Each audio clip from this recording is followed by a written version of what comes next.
ወንዶች በሽታቸው ምንድን ነው? ዝሙት። ሴትን ባዩ ቁጥር በዝሙት መነደፍ ማለት ነው። ይሄ በሽታ የወንዶች ችግር ነው ይባላል። አይቶ መውደቅ፣ አይቶ መመኘት። ሁለተኞቹ በሽተኞች እነማን ናቸው? ሴቶች። የእነሱ በሽታቸው ምንድን ነው? ትውዝፍት፣ ጌጥ ማብዛት ማለት ነው። ጌጥ ማብዛት፣ ይህ ደግሞ የእነሱ በሽታ ነው። አሁን ምንም የጆሮ ጌጥ አልበቃቸው ብሎ የአፍንጫ ጀምረዋል። በጣም እኮ የሚገርም እኮ ነው።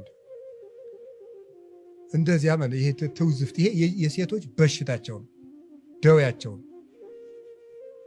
እነሱ የማጌጥ በሽታ አላቸው። ያጌጡትን እያዩ ደግሞ የወንዶች የምን በሽታ አለባቸው? የዝሙት በሽታ አለባቸው። ሰይጣን እያስተባበረ አድርጎ እንደሚያጠፋና ያየችሁት። ቀጥሎ ሶስተኞቹ በሽተኞች እነማን ናቸው?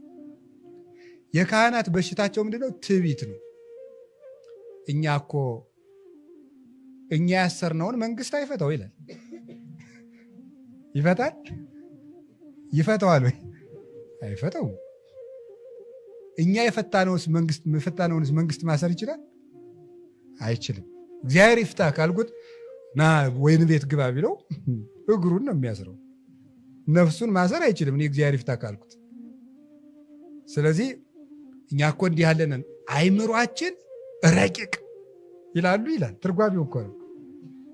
እግዚአብሔርን የሚያሰላስል ስለ እግዚአብሔር የሚናገር ስልጣናችን ምጡቅ ይላል። ተወዳዳሪ የሌለው ማለት ነው። ባላንጣ የማይነሳበት የምርጫ ጊዜ ምናምን የለም። ክህነት ከያዝከው ይቀጥላል። እንዲህ እያሉ ይታበያሉ። በሽተኛ ነው። ይሄ በሽታ ነው። ጥሩ ነው እያልኩ አይደል፣ በሽታ ነው። አራተኛው በሽተኛ ማን ነው? መነኮሳት ነው። የመነኮሳት በሽታቸው ደግሞ ምንድነው? ስስት ነው። ስስት ማለት ምንድን ነው? መነኩሴ ዝም ብሎ ያየውን ዕቃ ሁሉ ስጡኝ ማለት ለምን ይመስላችኋል? ስለሌለው እና መጽሐፈ መነኮሳት ምን ይላል? ከሰው ቤት አትሂድ፣ ከሄድክ ዘንድ ያየውን ዕቃ ምን ትላለህ? ስጡኝ ትላለህ ይላል። በቃ ጾር ሆኖብኛል ይላል። መጣና ጾር ሆኖብኛል። የራሱ ዳዊት እያለው ጥሩን የተደጎሰች የሌላ ካየ እሷን ዳዊት ስጠኝ ይላል። ጾር ነው ይሄ ማለት ነው። ለምን ይሳሳሉ ሲባል በፈለጉት ጊዜ ምን አይሉትም? አያገኙትም። በፈለጉ ጊዜ ስለማያገኙ ሲያዩት ይሳሳሉ ነው። ፈተናቸው ነው።